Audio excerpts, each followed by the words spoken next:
ದಾಡಿ ಅನ್ಬೇಕು, ಅವ್ವಯ್ಯನಿಗೆ mummy mummy ಅನ್ಬೇಕು. ನಮ್ಮ ಮೈಲಾರಿಗೆ ಏನನ್ಬೇಕು?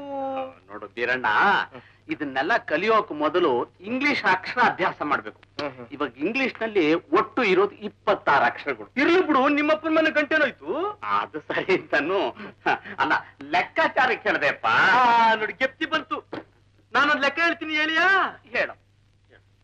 ಮುಳುಗಿ ಮುಳುಗಿ ಏಳಕ್ಕಾಗಿ, ದಡದ ಮ್ಯಾಗ ಹತ್ಕಾಗಿ, ಮರಕ್ಕಾರ್ಕಾಗಿ ಏಟಾಯ್ತು.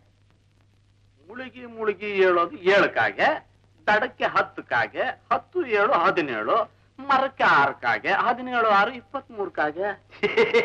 ಅಯ್ಯೋ ಬೆಪ್ತಗಡಿ, ಒಂದೇ ಒಂದ್ ಕಾಗೆ. ಅದ್ಯಾಗೆ? ಮುಳುಗಿ ಮುಳುಗಿ ಏಳಕ್ಕಾಗೆ, ಎದ್ದ ಮ್ಯಾಗೆ ದಡದ ಮ್ಯಾಗ 10ಕ್ಕಾಗೆ, 10 ಮ್ಯಾಗೆ ಪುರ್ರ ಅಂತ 6ಕ್ಕಾಗೆ. ಒಂದೇ ಕಾಗೆ ಅಲ್ವ ಇಟ್ ಕೆಲ್ಸನೂ ಮಾಡೋದು?